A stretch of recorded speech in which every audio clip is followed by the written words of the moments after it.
44. En quelques heures, ce seront plus de 130 000 soldats qui vont arriver sur les plages pour ce D-Day. Un début de reconquête de la France symbolisé par cette statue représentant des soldats de l'US Navy au combat.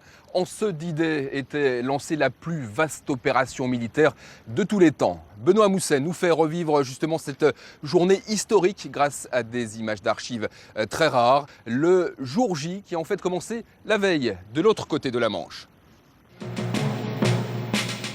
En juin 1944, tout est prêt. Depuis des mois, dans le sud de l'Angleterre, les Alliés planifient un gigantesque assaut pour ouvrir un deuxième front en France. 2 millions de soldats attendent la bataille décisive. Les efforts sont impressionnants. Jeep, Aftrak, forteresse volante, tank Sherman, 50 000 véhicules, 10 000 avions sont stockés dans toute l'Angleterre. En France, les Allemands savent que l'attaque est imminente, mais pas où elle aura lieu. Sur toutes les côtes, à tous les points névralgiques, l'armée allemande veille. Les Allemands penchent pour le Nord-Pas-de-Calais, là où la Manche est la plus étroite. Pour contrer les Alliés, le mur de l'Atlantique, un édifice titanesque, inspecté la veille du 6 juin par le maréchal Rommel. Im Hinblick auf den verzüglichen Geist unserer Truppe, auf die neue Bewaffnung und die Kampfmittel, die uns in die Hand gegeben sind, können wir den kommenden Ereignissen mit größter Ruhe entgegensehen. Le même jour, le général Eisenhower, le commandant en chef des forces alliées, se décide enfin. Le débarquement aura lieu le 6, car la météo le permet. But 5 minutes under such conditions sounds like a year. Actually, I think after 30, 45 seconds, something like that, I just got up and said, okay, we'll go. Go, on y va. À 1h15 du matin, le 6 juin, le jour J commence.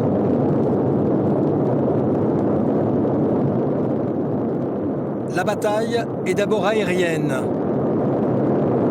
20 000 parachutistes américains et britanniques font le grand saut. Leur mission est vitale pour la suite de l'invasion. À l'aube, après des combats féroces, les objectifs sont atteints.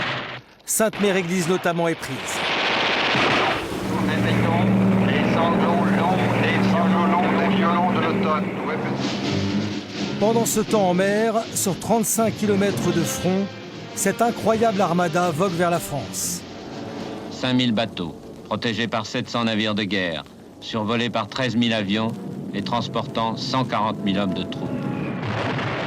À l'approche des côtes françaises, c'est un déluge de feu qui s'abat sur les défenses allemandes.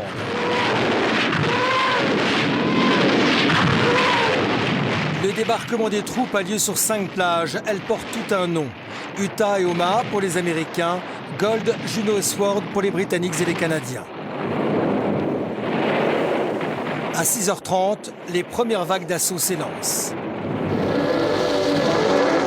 Le quartier général du commandement suprême des forces expéditionnaires alliées vient de publier le communiqué suivant.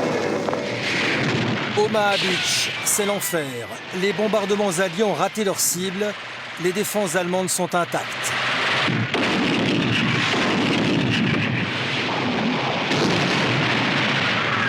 Les soldats américains se noient ou sont cloués au sol.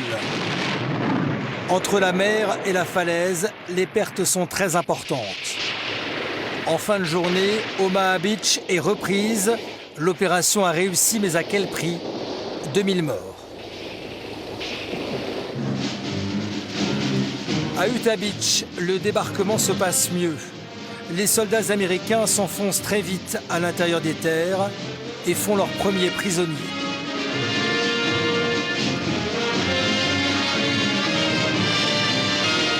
Pendant ce temps, les troupes anglaises et canadiennes progressent sur leur plage, dans la difficulté mais dans les temps. À Ouistreham, les premiers soldats français débarquent à leur tour, le commando Kieffer et ses 177 hommes.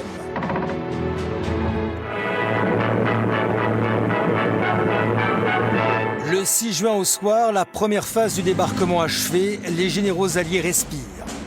156 000 hommes ont débarqué en Normandie, les positions sont renforcées, l'opération Overlord est un succès, mais encore bien fragile.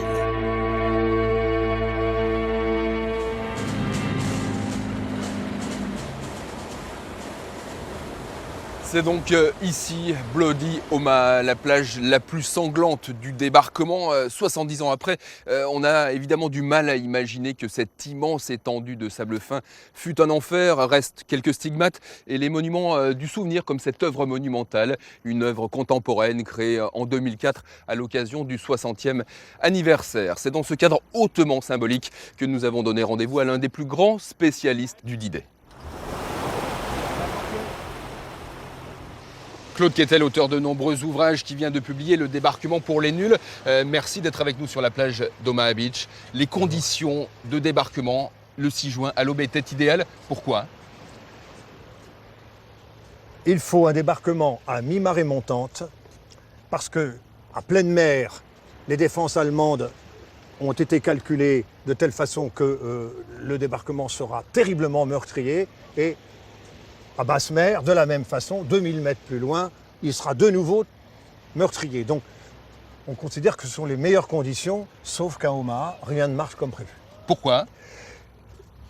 L'artillerie navale, qui est à 18 km, rate sa cible par manque de visibilité, il fait un temps de chien. Les bombardiers ratent également les 14 points forts qui défendent cette plage de 6 km de large. Donc, la première vague qui arrive, là, à 6h30, ici, on a la 29e division d'infanterie. Ici, on a la fameuse Big Red One, la première division. Première vague, 1300 hommes. Mal de mer, ils sont dans des petits bateaux de débarquement. Les navires de transport sont à 18 km au large. Ils ont froid, ils sont en proie au mal de mer. La mer est dans un état épouvantable, il y a des creux de 1,30 m, 1,50 m. Et lorsqu'ils débarquent enfin, presque soulagés de sortir de leur barge, la riposte allemande est terrible. Ils se retrouvent devant des défenses allemandes absolument intactes. Les Allemands ont eu ordre de tirer au dernier moment et c'est le massacre qui commence. La bataille de la Normandie qui a suivi le débarquement a duré 3 mois. Est-ce que les Alliés ont abusé des bombardements sur les communes de Basse-Normandie ? Vaste question, toujours à l'ordre du jour. Mais vous, l'historien qui avez publié énormément d'ouvrages, qu'en pensez-vous ? Est-ce qu'on aurait pu gagner la guerre avec moins de dégâts, moins de victimes ? Probablement oui. Le bombardement du Havre, on se demande à quoi il sert puisque le Havre est déjà isolé. Le bombardement de Caen, probablement également à discuter. Mais il ne faut quand même pas oublier, et ça les Normands dont je suis ne doivent pas l'oublier, c'est que les Alliés qui viennent ici ne viennent pas libérer ni la Normandie ni la France, ils viennent battre l'Allemagne. C'est pour ça que le débarquement a autant d'importance aujourd'hui dans les mémoires, c'est qu'il y a eu d'autres débarquements, mais ce débarquement-là, c'est le début de l'assaut de ce que la propagande allemande appelait la forteresse Europe, et par conséquent de la victoire finale sur le nazisme. Merci Claude Quettel. Merci. Nous allons maintenant partir à la rencontre de l'un de ces soldats qui a débarqué ici sur les plages de Normandie le 6 juin 1944. 70 ans après, ce vétéran de l'armée américaine vient de refaire la traversée de la Manche depuis le sud de l'Angleterre. Johan Vanove et Anne-Charline Lambard l'ont accompagné dans ce voyage sur les traces de son passé, l'occasion aussi pour lui de vivre de l'intérieur les cérémonies de ce D-Day. So, Jack, could you push on this button, please? Push that? Yes, please. Il ose à peine annoncer son départ. Et pourtant, ce voyage, Jack en a rêvé. 70 ans après, jour pour jour, il retraverse la Manche avec une mer d'huile. For the trouble, there is no swell, nothing. You rode an 83-footer, you'll never get seasick on this, although this rolls differently, a lot slower. Cette fois, il voyage sous les drapeaux alliés le 6 juin 1944. C'était sous la bannière américaine. Jack, le garde-côte, devait porter secours du côté de Juno Beach. In the water or craft sinking, and one of the boats picked up 5 fellows off a petrol barge that was on fire. Pour Jack, le débarquement est parti de Poole, ce port du sud de l'Angleterre. L'opération a commencé le 4 juin 1944. 4th of June, my section of 10 boats went up towards Portsmouth because we were assigned to the Canadian sector. Sur le quai de Poole, une plaque rappelle encore aujourd'hui l'histoire du bataillon de Jack. L'idée de faire intervenir des gardes-côtes dans l'opération Overlord, c'est celle du président Roosevelt en personne, lorsqu'il découvre que rien n'a été prévu pour secourir les victimes. And suggested they contact the Coast Guard because that's what they did, the rescue work, etc., etc. That's you? That's me, then and now. L'armada de Jack va sauver 1500 personnes. Une histoire qu'il raconte devant des audiences conquises d'avance, car à bord du ferry aujourd'hui, il y a les passionnés d'histoire et ceux qui l'ont faite. We had 60 of those wooden cutters, and they had 10, 10, and 10. No, I was Navy, so we were ashore doing forward observation for the warships. Ces deux soldats de Juno Beach ne s'étaient jamais rencontrés. Mais aux yeux des voyageurs, peu importe leur affectation, ils sont de toute façon des héros. La côte française est en vue, un bon bol d'air et aucune larme pour Jack. Normandy. What do you feel? What do I feel? I feel that I'm lucky that I lived to over 91. Sur la terre ferme, la France de 1944 est réunie sous ses yeux. Des Marines américains, des filles à embrasser et des jeeps qui roulent sirène hurlante. Le bonheur.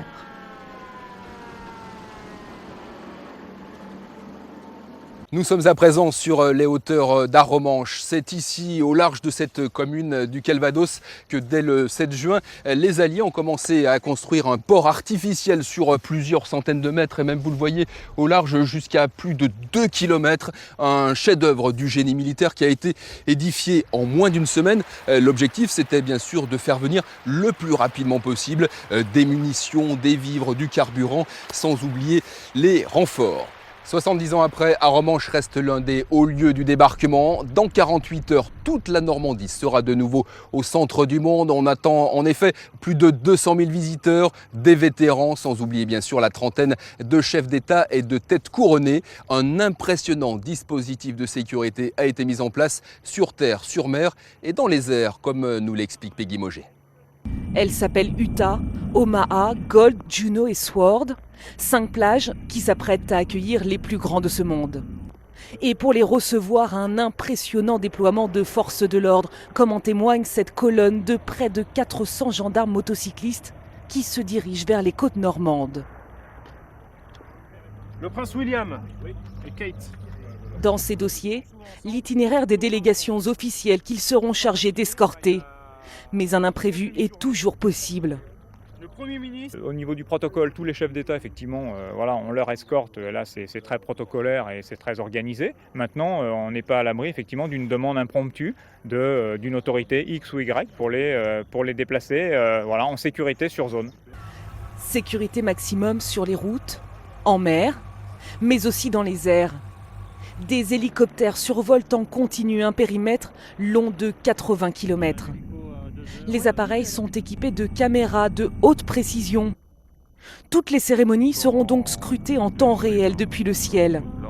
Du cimetière américain de Colville-sur-Mer où se recueillera Barack Obama, à Bayeux où se rendra la reine d'Angleterre en passant par Ouistreham où iront Vladimir Poutine et François Hollande. 18 chefs d'État étrangers seront là. C'est ça qui est unique et c'est le fait que ces 18 chefs d'État vont être sur différents points. Ici, ce qui rend compliqué, c'est les déplacements et toute cette longueur, ces 80 km de zone où il y aura toutes ces manifestations, où il y aura toutes ces célébrations, où il y aura tout de micro-événements partout. Autant de sites ultra sensibles et désormais fermés au public. Ici, c'est que réservé au spectacle pour l'arrivée des 18 chefs d'État. Une situation bien acceptée par la population. Le président Poutine, le président ukrainien, Barack Obama, bon voilà.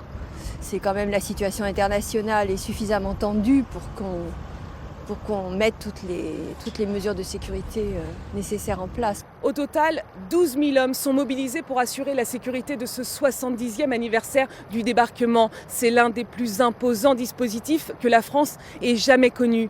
Vendredi, la ville de Ouistreham sera entièrement bouclée.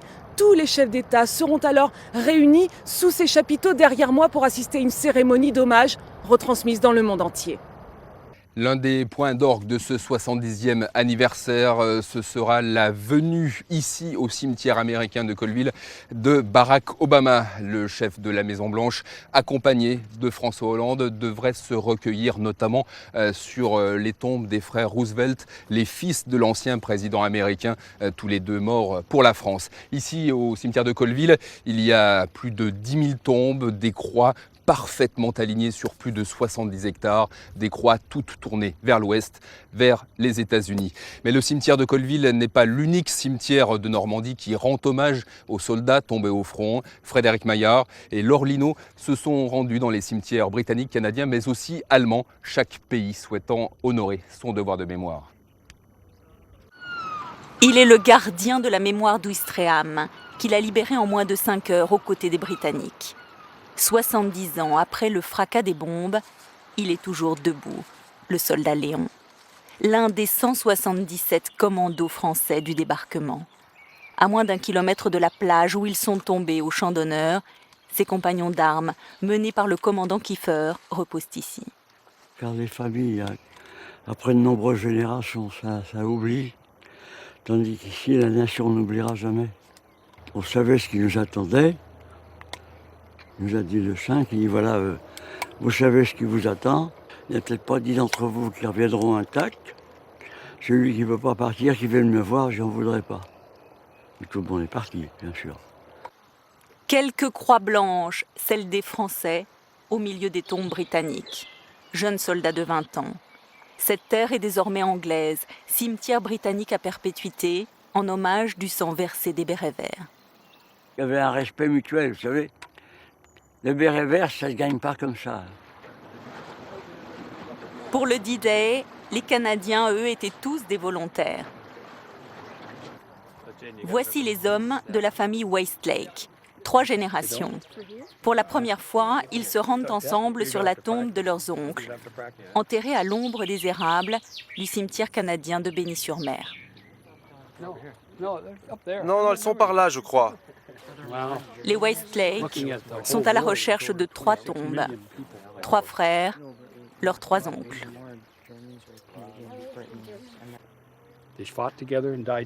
Ils ont combattu ensemble et ils sont morts ensemble. Et ils sont enterrés ensemble ici. Oncle George a débarqué en Normandie le 6 juin et il est mort le 7. Les oncles Tom et Albert auront survécu 5 jours. Ils ont été tués le 11. George, le cadet, avait 24 ans. Il était déjà marié. Il débarque en Normandie sur une autre plage que ses frères. Albert et Thomas, eux, se sont battus dans le même régiment.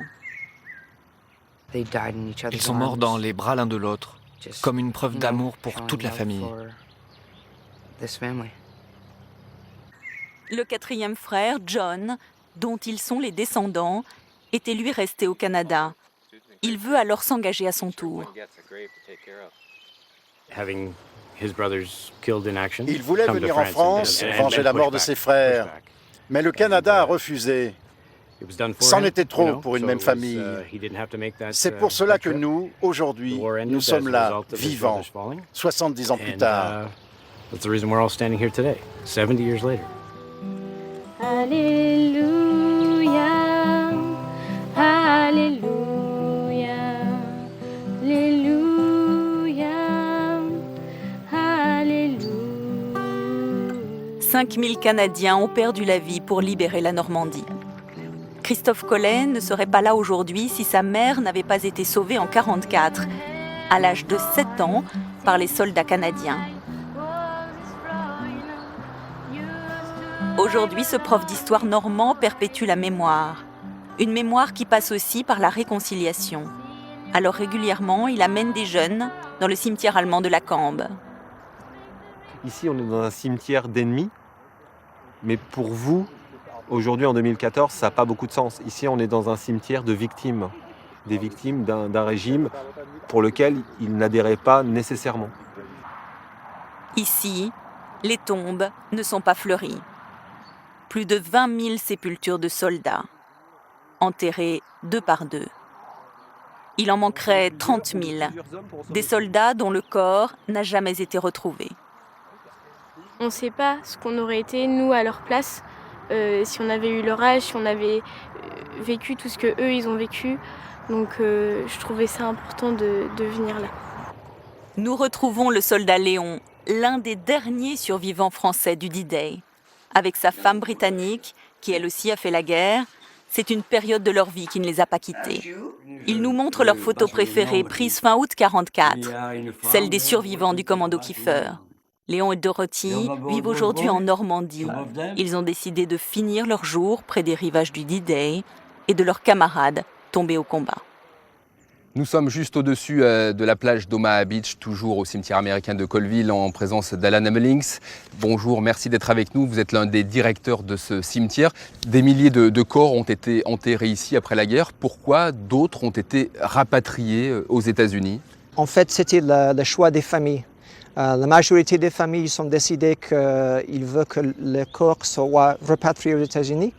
Mais il y avait un pourcentage, à peu près 30%, qui ont décidé que c'était ici, en France, où leurs proches sont tombés, et c'était ici où ils veulent qu'ils soient enterrés.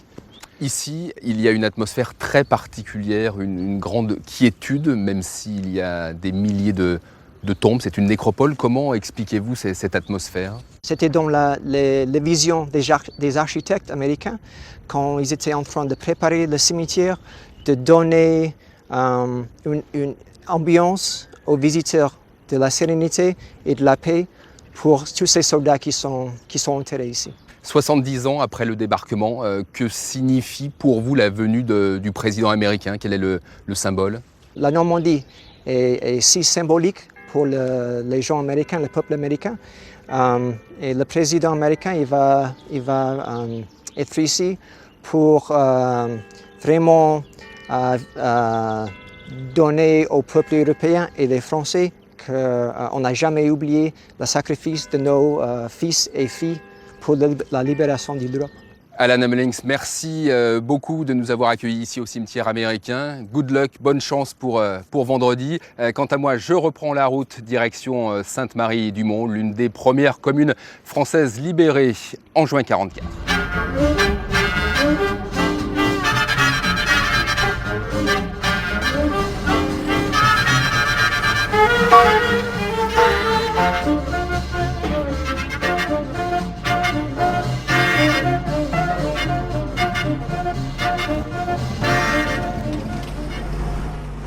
Le 70e anniversaire du débarquement est l'occasion pour des milliers de collectionneurs comme Jean-Noël, des milliers de passionnés venus du monde entier de se retrouver. C'est le cas ici autour de l'église de Sainte-Marie-du-Mont où un campement des soldats alliés a été fidèlement reconstitué.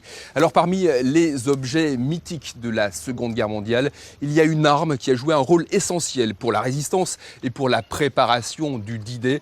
C'est la radio, le célèbre poste de radio que l'on écoutait évidemment en cachette pour capter Radio Londres et l'émission Les Français parlent aux Français. Michel Vial revient sur l'épopée radiophonique de la BBC qui en ce 6 juin 1944 annonçait le débarquement dès 9h30. Ici Londres, les Français parlent aux Français. Frank Bauer, 96 ans cet été, est le dernier survivant de l'équipe Les Français parlent aux Français. Ici, Londres, il fallait arrêter. Les Français parlent aux Français. Il fallait que ça soit dit comme ça. Les Voix françaises de Londres, c'étaient ces jeunes gens rassemblés dans une sorte de troupe radiophonique dont la mission consistait à remonter le moral de la France occupée. Un moral dont témoignent les milliers de lettres adressées, malgré la censure, au siège de la radio anglaise. C'était une fenêtre sur la liberté, c'était une soupape. La BBC était une sœur, une confidente. On se rend compte que écrire à la BBC, c'était pouvoir enfin dire librement ce qu'on avait sur le cœur.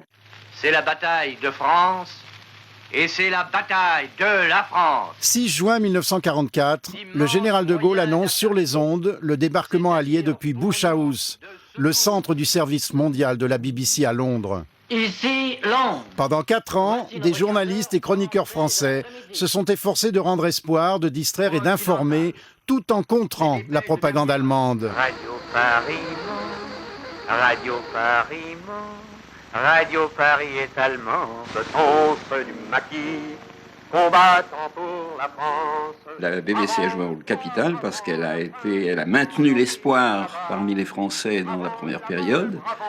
Et ensuite, elle a contribué à piloter l'action tactique des résistants français. Le sanglier se porte gentiment.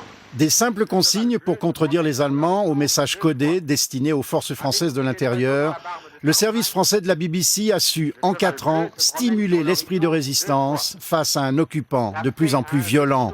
Nous disons, la fée a un joli sourire.